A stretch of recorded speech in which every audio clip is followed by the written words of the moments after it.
jangan dianggap sebagai suatu kue. Mulailah dengan niat yang lurus. Pemerintah provinsi tidak bisa bekerja sendiri. Hanya saja perlu kita ingatkan kepada Pemprov, jangan ini berganti dari kawan lama ke kawan baru. Dari tim sukses dulu diberikan kepada tim sukses yang baru. Betul. Ya, artinya BUMD kita tidak akan pernah berkembang. Assalamualaikum warahmatullahi wabarakatuh. Waalaikumsalam warahmatullahi wabarakatuh. Kembali lagi bersama saya Husni Mubarok dalam podcast Inala Indonesiamenyala.com. Kali ini kita akan berbicara lagi mengenai tentang PI 10% dalam perspektif pengamat ekonomi. Kita akan menelusuri bagaimana analisis ekonomi terhadap kebijakan partisipasi interest 10% ini di Provinsi Jambi. Tentunya dalam tinjauan ekonomi mikro dan makro. Kali ini tamu kita Bang Nopri. Ya. Selain menjadi pengamat ekonomi di Jambi, Bang, kira-kira apa kesibukan, Bang? Ya, kita hari-hari ngajar, ya kan, menulis dan juga memberi edukasi-edukasi dalam bentuk seminar-seminar di banyak komunitas dan di instansi. Terkait pembahasan kita kali ini, Bang, tentang partisipasi interest 10% yang ada di Provinsi Jambi. Kira-kira apa sih, Bang, PI 10% ini dan apa yang menjadi problem permasalahannya sehingga itu diangkat terus di media? Baik, terima kasih Adinda Husni. Ya, terima kasih atas undangannya. Kita membahas masalah PI atau participating interest yang sebenarnya ada pemahamannya sedikit bias di masyarakat. Seolah-olah ini alokasi bagi-bagi uang press money sebanyak 10%. Ya, betul, Bang. Karena itu yang menjadi berkembang di masyarakat. Berkembang. Sebenarnya participating interest ini kan adalah hak pengelolaan yang diberikan pemerintah kepada pemerintah daerah di wilayah hulu migas. Jadi pemerintah daerah itu diperbolehkan, dimungkinkan mengelola wilayah kerja hulu minyak dan gas di daerahnya. Jadi hak mengelola. Nah, tentu kalau kita bicara hak mengelola, Jambi yang memiliki beberapa daerah operasi migas, ada di Tanjung Jabung Barat, Tanjung Jabung Timur, Batanghari, Sarolangun, Moro Jambi, dan ada juga ditemukan di Kabupaten Bungo cadangan minyak dan gas kita memiliki peluang. Secara ekonomi, participating interest memungkinkan daerah mendapatkan setidaknya dua keuntungan.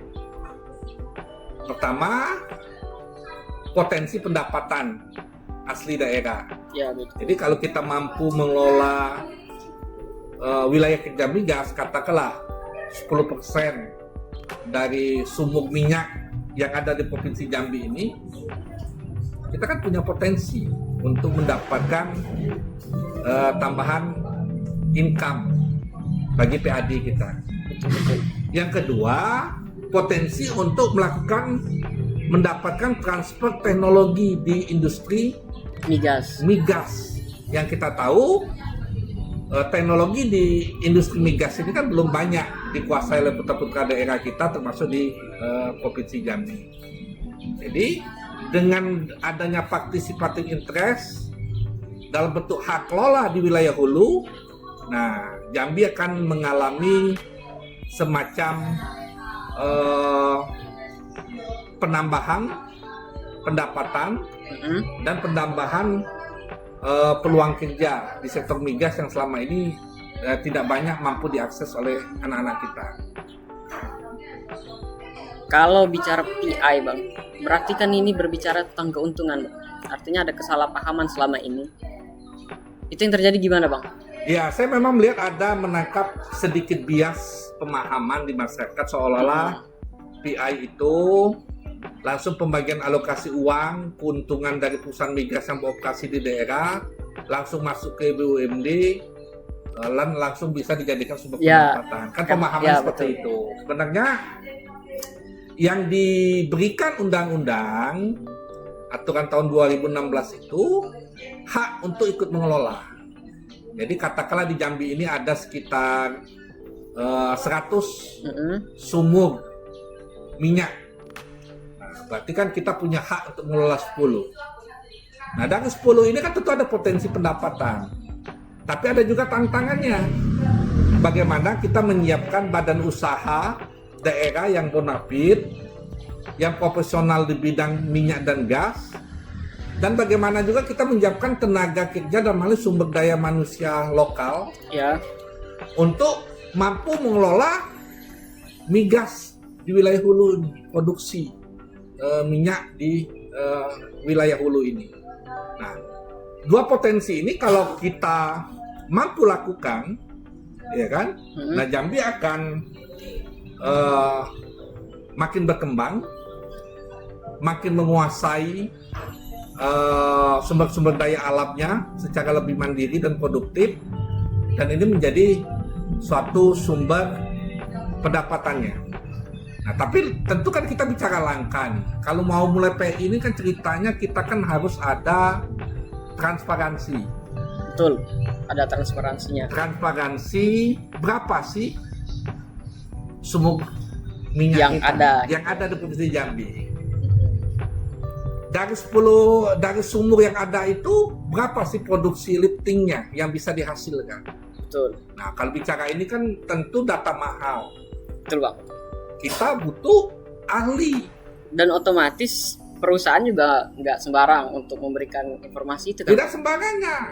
Nah, itu transparansi yang pertama. Yang kedua tuh transparansi di internal pemerintah daerah. Idealnya gubernur harus lebih terbuka dalam hal upaya Jambi mendapatkan hak kelola migas ini. Ya kan? Transparansi kepada bupatinya yang punya wilayah migas. Katakanlah ada di 5 kabupaten ini, khususnya 2 kabupaten yang besar, Tanjabar dan Tanjab Tim. Ya, betul. Artinya memang pemerintah provinsi tidak bisa bekerja sendiri kalau ingin mewujudkan hak pengelolaan migas ini. Betul. Selama ini ada kesan sehingga DPR membentuk pansus masalah PI ini, pemerintah bekerja sendiri. Ya, betul, Bang. Pemerintah bekerja sendiri. Nah, ini yang harus kita luruskan. PI ini peluang, tapi sekaligus juga tantangan. Peluang tanpa kemampuan kita tidak akan mendapatkan apa-apa. Jadi penting bagi Jambi untuk berkomunikasi sesama kita, provinsi, daerah, legislatif, bagaimana kita bisa mempunyai hak kelola di migas ini bisa kita optimalkan, ya kan? Nah, kalau saya boleh saran, ya kan? Idealnya pemerintah provinsi kerjasama dengan pemerintah kabupaten sudah mulai mengirim anak-anak Jambi, adik-adik kita ini Yang punya potensi untuk sekolah di politeknik perminyakan atau kalah magang, sehingga ketika BUMD kita dapat jatah Jambi itu ya. tidak tergantung dengan tenaga ahli dari luar lagi. Betul. Secara bisnis Susti bisa saja Ya. dapat kita PI hak kelola sekian sumur, katakan 10 sumur, ya kan? Modal kita mungkin berdasarkan izin kita bisa minjem ke bank. Pekerjaan-pekerjaan bisa kita tenderkan. Tapi persoalannya anak-anak Jambi kan tetap jadi penonton kalau itu kita lakukan. Ujung-ujungnya kesejahteraan yang dijanjikan malah berdampak negatif kan. Artinya peluang itu dinikmatin oleh Orang luar juga. Mm-mm. Kalau kita tidak siap. Bagaimana sih kita ahli menghitung data produksi migas? Bagaimana ahli orang untuk melakukan eksplorasi migas dan segala macamnya tadi itu. Nah, ini kan harus disiapkan. Betul.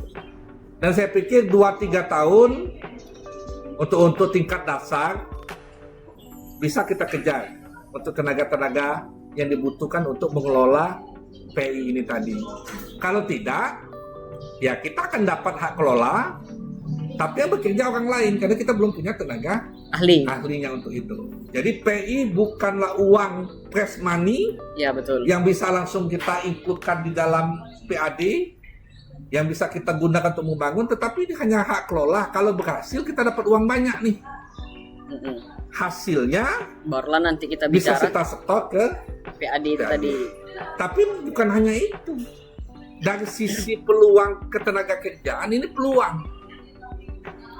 Kalau ada aja anak 200 orang anak Jambi mampu bekerja di industri migas, 20, 30, 40 tahun ke depan kita akan sangat sejahtera. Artinya Jambi mandiri secara ekonomi dalam hal pengelolaan migas tanpa tergantung dengan orang lain. Nah, hari ini kita bicara mengelola, ya kita kan harus bicara legalitas sebenarnya. Pastikan dulu hak kita yang bisa kita kelola sendiri. Berapa sumur yang mana, betul, ya kan? Iya. Jangan nanti sumur yang kita kelola sumur yang tidak berproduksi lagi. Ujung-ujungnya kita juga yang saro kan? Ya artinya kan kita tekor nih, kita udah invest katakanlah 100 miliar untuk mengelola sumur itu.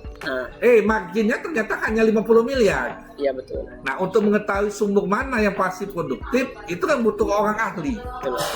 Nah, ini yang menjadi suatu tantangan yang harus kita pikirkan bersama. Tahap awal, pemerintah provinsi harus terbuka.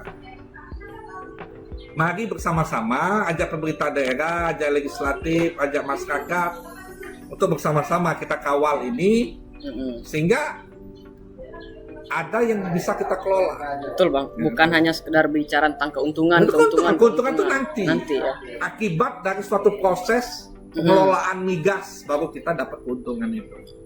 Nah, dari segi pengelolaan Bang, tentunya kita butuh BUMD yang memang benar-benar secara administratif dan pengelolaannya itu memang benar-benar teruji dan secara kelayakan. Betul nggak Bang? Itu sudah pasti, Indo. Nah, pertanyaan Bang, ini akan menjadi peluang regulatif atau kajian ini sudah dipertimbangkan secara matang? Memang di dalam undang-undang peraturan terbaru Permen SDM itu yang berhak mengelola partisipasi interest itu BUMD, tidak bisa yang lain. BUMD yang sahamnya 100% dikuasai oleh pemerintah daerah, dalam hal ini pemerintah provinsi. Artinya apa? Kita butuh BUMD yang profesional, yang tidak punya beban ekuitas, tidak punya beban legalitas, dan tidak punya beban operasional masa lalu. Mohon maaf kalau BUMD yang punya beban masa lalu, yang pernah dapat kucuran dananya habis, kutunya nggak ada, saya pikir nggak bisa lagi. Kita harus menunjuk orang-orang yang benar-benar profesional. Idealnya harus ada seleksi terbuka memang bagi orang-orang Jambi yang pengen ikut mengelola. Dan kita juga harus tahu diri untuk tahap awal, setahun, 2 tahun, 3 tahun, posisi-posisi yang belum bisa kita ya harus kita serahkan kepada profesional. Posisi-posisi mungkin yang bisa diisi oleh kawan-kawan Jambi, anak-anak Jambi, silahkan. Ya betul. Nah, profesionalitas BUMD menjadi kata kunci.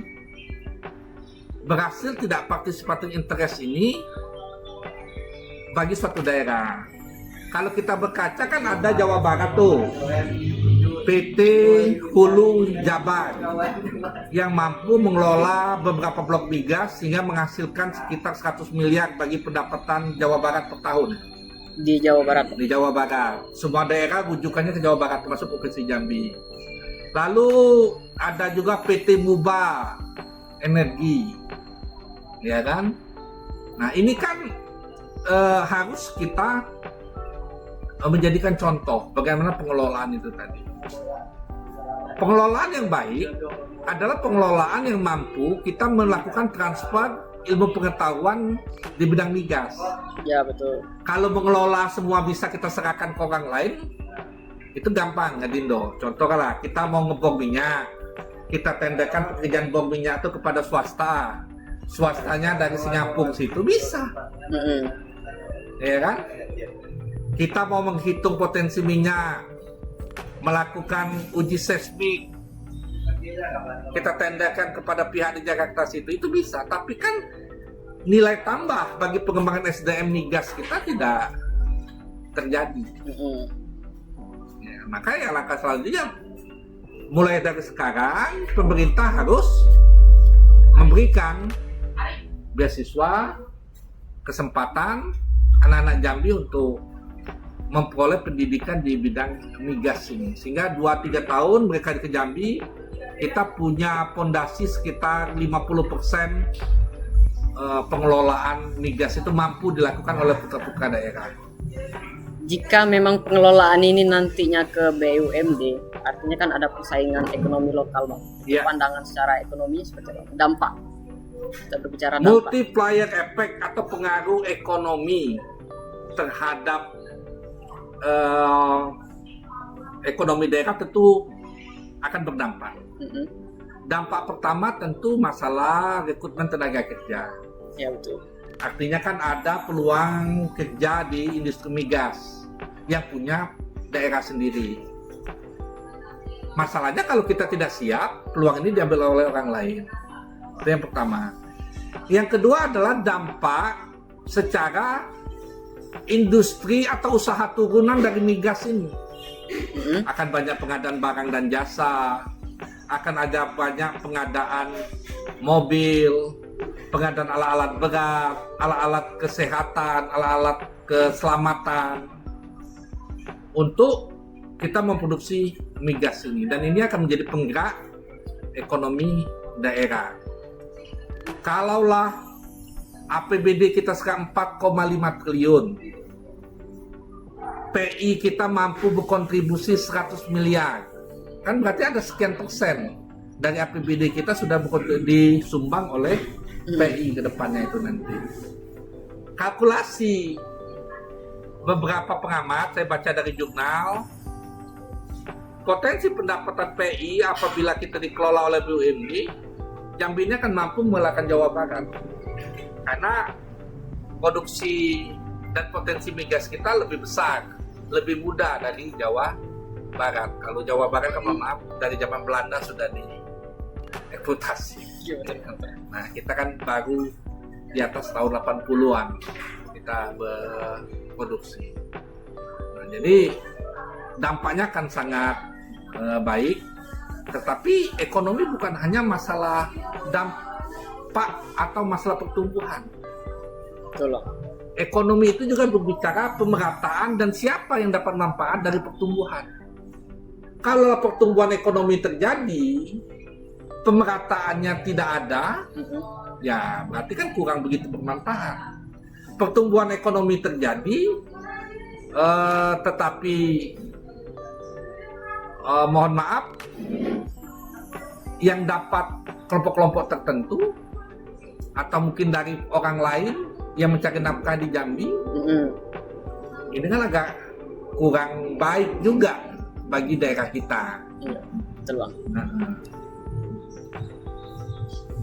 Kalau berbicara tentang strategi, Bang, kira-kira Abang punya pendapat tidak tentang strategi agar PI 10% ini benar-benar menjadi instrumen kemandirian ekonomi lokal? Tentu harus ada strategi ya. Strategi yang pertama ya pemerintah harus mencari informasi, mencari data. Berapa sih produksi dan sumber minyak yang beroperasi di Jambi? Lifting minyak kita dari sumber-sumber ini berapa? Artinya bukan berbicara tentang administrasi saja kan? Iya, itu dulu informasi. Yang kedua, informasi ini harus kita validasi ke pemerintah pusat. Sehingga kita bisa menghitung hak dari Provinsi Jambi untuk mengelola migas itu seperti apa, sebanyak apa. Sembari kita menyiapkan tenaga kerja. Pada intinya strateginya kita harus perlu keterbukaan. Tidak bisa kerja ini menjadi kerja Pemkop sendiri, kerja DPR sendiri. Kita juga melibatkan pemerintah daerah untuk tahap awal saja menghitung produksi dan sumber minyak kita itu berapa sebenarnya. Betul. Jangan nanti Jambi dapat PI tapi tidak sesuai dengan potensi yang sebenarnya, ya kan? Itu tadi. Kritik bang, kritik persoalan PI 10% ini dengan adanya pemberitaan yang akhir-akhir ini RUPS LB itu sendiri terkait tentang BUMD yang akan dibentuk. Saya pikir karena pemerintah daerah dalam hal ini provinsi punya saham mayoritas 100% itu punya Pemprov, penggantian direksi BUMD itu sesuatu yang wajar. Hanya saja perlu kita ingatkan kepada Pemprov, jangan ini berganti dari kawan lama ke kawan baru. Idealnya pergantian itu kepada orang yang profesional diberikan kepada orang yang lebih profesional lagi, ya kan? Nah, kalau berganti, mohon maaf, dulu dari tim sukses dulu diberikan kepada tim sukses yang baru, Betul. ya artinya BUMD kita tidak akan pernah berkembang. Ujung-ujung. BUMD itu harus dikelola profesional, orang yang mengerti industri perminyakan di level direksi. Harus ada memang yang dipercaya oleh pemerintah daerah. Tapi direksi-direksi yang sifatnya teknis, keuangan, operasional, itu harus diisi oleh kaum profesional untuk tahap awal ini. Karena saya pikir belum banyak orang Jambi yang mampu di posisi itu kalau kita bicara profesionalitas. Kalau untuk manajerial di RUT mungkin adalah, ya kan? Nah, untuk kerja-kerja, katakanlah untuk manajer, supervisor, dan pekerjaan teknis lain, alangkah naifnya kita, alangkah bodohnya kalau kita merekrut tenaga kerja dari luar, sementara anak-anak kita tidak banyak atau belum bekerja. Artinya PI 10% ini ancaman kan bang? Kalau Peluang sekaligus ancaman. Iya ancaman. Kalau kita tidak siap Kalau secara kita tidak siap, kemandirian SDM. segala PI macam. jangan dianggap sebagai suatu kue. Tapi itu yang terjadi bang sekarang. PI adalah suatu peluang kita untuk kerja keras. Nah, sekarang ini kan ada pembiasan informasi seolah-olah ini ada uang Ya betul. 1 triliun yang bisa masuk, Yang bisa dikelola, yang gitu bisa kan. dikelola. Nggak seperti itu. Banyak langkah, banyak step untuk menuju ke level income itu. Ya kan itu. Betul. Terus bagaimana bang pemerintah daerah menjamin bahwa manfaat PI 10% ini tidak dinikmati oleh elit tadi saja atau birokrasi? Kalau soal penjaminan, ini kan harus berawal dari kesadaran moral. Kalau pemerintah daerah mindsetnya masih berpikir PI ini untuk orang-orang dekat, teman-teman lama dan baru, tim-tim sukses lama dan baru, ya yang terjadi PI kita bukan hanya tidak berjalan, tapi akan menimbulkan masalah hukum di kemudian hari, ya kan? Maka saya sarankan kepada Pak Gubernur, Pak Al-Haris, mulailah dengan niat yang lurus masalah PI ini. Kalau sudah dari awal sudah tidak lurus, bukan hanya tidak berjalan, saya khawatir nanti akan timbul masalah. Besar masalahnya bang. Ya masalah korupsi. Ya, Di Sumatera Selatan kan kita bisa lihat tuh mantan gubernur, mantan direksi BUMD-nya. Nah, kita tidak pengen itu terjadi di Jambi. Muawalkan dengan niat yang lurus. Ini peluang sekaligus tantangan.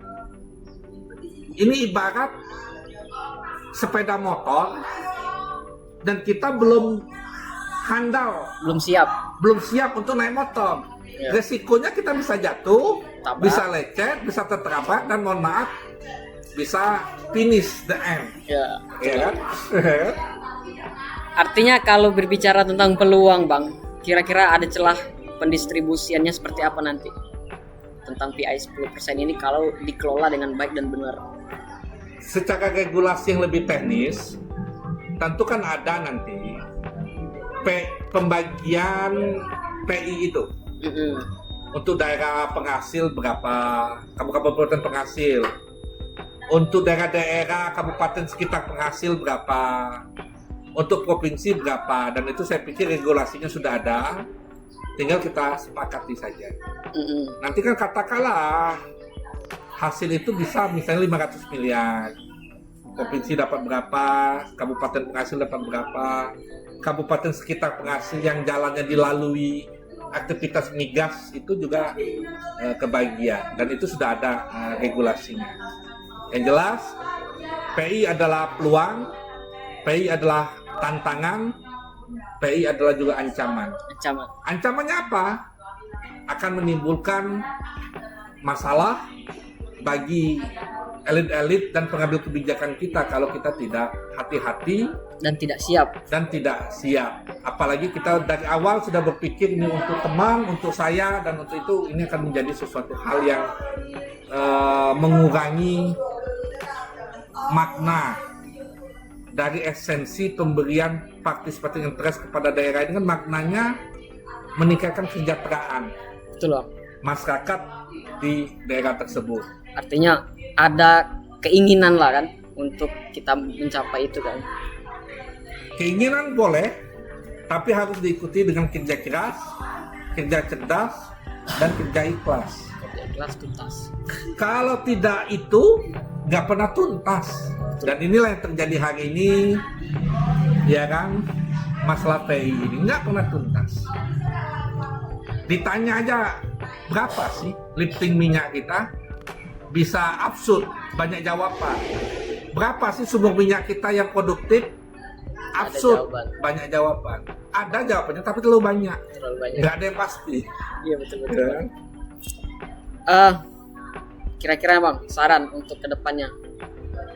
Saran, saya apresiasi kepada teman-teman DPR provinsi yang membentuk pansus, karena walau bagaimanapun pemerintah daerah harus kita tekan, harus kita desak, harus kita awasi bagaimana PI ini berjalan dengan baik dan menghasilkan. Kita juga harus memberikan dorongan kepada Pak Gubernur agar sedikit lebih terbuka kepada pemerintah daerah penghasil masalah PI ini. Jangan ada kesan gubernur main sendiri, gubernur tidak terbuka, yang hasilnya muncul suasana tidak saling percaya di awal. Ya kan? Kalau tidak saling percaya di akhir, minimal kita sudah dapat hasil. Iya betul. Ini kalau di awal ya berarti kan tidak dapat berjalan. Tidak pernah ada keberhasilan kalau tanpa ada kebersamaan. Ya kan? Kalaupun ada keberhasilan sendiri-sendiri, saya khawatir adanya pencurian. Ya kan? Keberhasilan sendiri-sendiri itu biasanya ada pencurian. Itu dogma ekonomi. Ya kan? Dogma ekonomi yang harus kita sadari dari awal. Sejauh ini Bang, PI 10% dalam pandangan Abang, negatif atau positif? Sangat positif. Positif ya? Dengan adanya PI ini menjadi peluang daerah untuk menambah pendapatan. Bukan hanya pendapatan, peluang bagi daerah untuk mengembangkan SDM kita di bidang migas. Tapi di satu sisi ini ancaman. Ancaman bagi kita kehilangan peluang ekonomi kalau kita nggak siap. Akan banyak tenaga-tenaga ahli luar masuk ke Jambi. Sementara anak-anak Jambi belum banyak yang dapat kerja. Ini ancaman kalau kita tidak siap. Maka tantangannya SDM Jambi harus siap. Tapi optimis Bang? Optimis. Dengan adanya PI 10% ini ya? Optimis. Asal kita adanya keterbukaan, adanya keberanian, dan kita mengurangi niat-niat yang tidak baik di awal. Ya. PI ini harus diartikan rezeki bersama, bukan Duren jatuh lah, rezeki satu rezim. Dan PI ini bukanlah proses 1 tahun 2 tahun, tapi proses panjang. Bisa saja tahun ini kita mulai, 8 tahun depan Baru dapat hasil. baru dapat hasil. Kecuali kita ambil di awal, mohon maaf, menjadi pemburu gente, minta di awal. Iya betul. Nah, mohon maaf, setoran di awal ini kan tidak baik. Pemburu gente di awal. Di daerah lain saya lihat PI dijadikan rente itu sudah terjadi. Mau nambang, mau eksplorasi, bayar. Nah, ini kan tidak baik ke depannya. Pesan Bang, segmen terakhir kita untuk pemuda Provinsi Jambi hari ini. Saya berpesan, generasi muda kita artikan PI ini sebagai peluang. Jadi teman-teman memang harus mempersiapkan diri, ya kan, antusias, aktif, mengembangkan diri di menyongsong industri migas ini. PI ini kan memberi masa depan baru bagi Jambi. Apa itu? Bekerja sebagai profesional perminyakan. Kalau sawit lah banyak kita kerja di sawit, ya kan? Tapi dengan masa depan baru nih, yang membentang luas. Nah, maka kita harus kejar ini, ya kan? Minimal jika bukan kita, adik kita, jika bukan adik kita, anak kita, ya kan? PI adalah suatu kepastian. Jika tidak hari ini, mungkin bulan depan. Ini sesuatu yang pasti, ya kan? Oke baik Bang, karena ini sudah segmen terakhir, saya pribadi terima kasih Bang atas kesempatan sama-sama, waktu sudah berbincang-bincang tentang PI 10% ini, dan juga sudah memberikan wawasan pemahaman baru juga tentang PI 10% yang hari-hari akhir-akhir ini terlalu banyak permasalahannya Bang. Akhirnya menjadi suatu stagnan dalam pemikiran. Masanya kan di komunikasi saja. Ya, komunikasinya kurang. Di komunikasi antara eksekutif dan legislatif sehingga membentuk pansus. Iya betul. Yang selalu bicara tentang keuntungan. Belum gitu kan. Tapi lupa hal yang substansial dari pengelolaan tersebut gitu kan. Ada hal yang panjang untuk mencapai keuntungan itu. Betul. Oke, mungkin itu dulu teman-teman podcast kita kali ini. Saya Husni Mubarak, billahi taufiq wal hidayah. Assalamualaikum warahmatullahi wabarakatuh. Bang, makasih Bang. Oke.